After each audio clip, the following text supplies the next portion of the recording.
where like we don't have to really worry about much right now. At least that's what I've been, recognizing going outside. I see less and less people with the masks on. See everybody having a good time. We got people in the seats in the stands, at sporting events and concerts. It's feeling more like normal now. Absolutely, absolutely. And you would know because Josh is a hip hop artist, he's a songwriter, he's an entrepreneur, and there's so many more to you.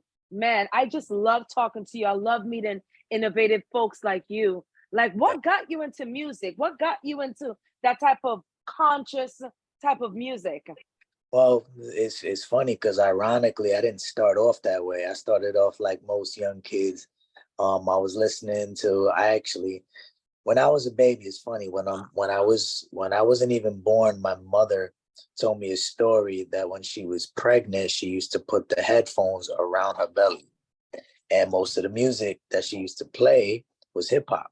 So when I came out, I got videos of me as a baby, like jumping around to jump, and it was crazy. I would be listening to Crisscross. My dad would show me some Public Enemy, EPMD, Eric B and Rakim, Biggie. My mom had like a two disc tracks of Pac, like greatest hits. So I was listening to hip hop at an early age. When I Mm, really started wanting to do it myself was when I purchased my first album myself, was the Marshall Mathers LP that came out, I okay. believe, in 2000. So I was like 10 years old. I was writing poetry probably at like 9, but I never really thought about rapping. And then I used to go to the after school programs at my school, and at 174 in Queens, and went into junior high school.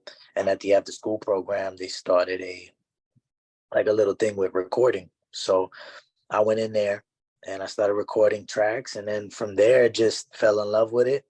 And it went from there. I think it was at the in my mid 20s, or like early to mid 20s, where I wanted to change up my style.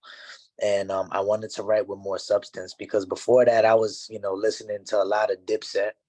I was Yes. listening to, obviously the Eminems, the 50 Cents, all of that. And around that time, like punchlines and metaphors were like super savvy. Like that was the thing to do. And after at that point, I was like, I'm older now. I feel like the brand of rap that I have right now, I want to have more substance, and I wanted to have more of a message. So as I started to progress in my life, I said I wanted to change my name. So I started with J Kid. J Kid transitioned into Josh Jacobs. And from that point on, I just wanted to rap more about real things in real life. And around that time, I was listening to a lot of Kendrick, a lot of Cole. And I was like, these people are impacting me. And the lyrics that they're using are like real life shit. And that's kind of how I started with Eminem, right? Like it was a lot of relating to him. And I had that same anger and vigor from my own past. So I just started utilizing that, and I took a break from it because I was like so enamored with the art of rap that it didn't mean that much to me as far as substance is concerned. At that time, it was more like metaphor, similes, how many oohs and ahs I could get out of you. I would Right. trickle in some of my life stories up in there, but it wasn't no prevalency in reference to positivity and life experience and all of that, because I really didn't experience that much at that time. You're in school, Mhm. you do all, the kid stuff, you know what I'm saying? Yeah.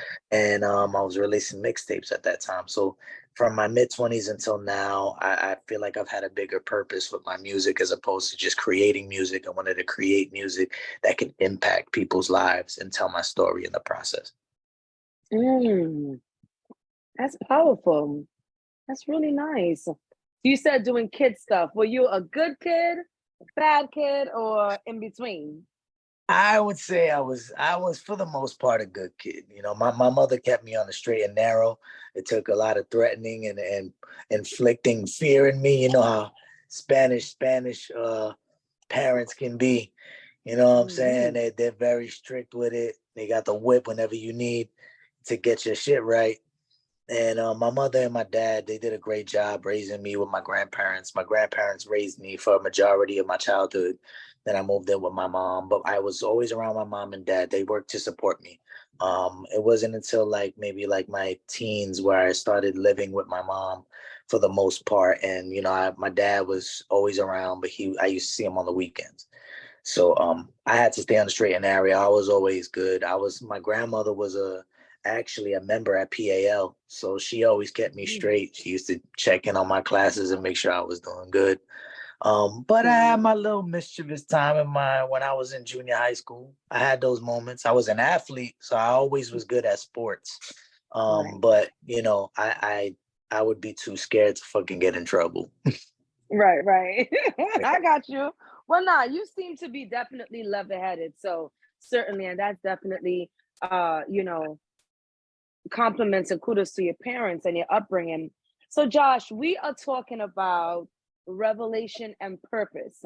Yes, I we are. really like, yes, I really like that kind of like conversation. And kind of like when we were planning this Right. podcast, you said that I really want to talk about that.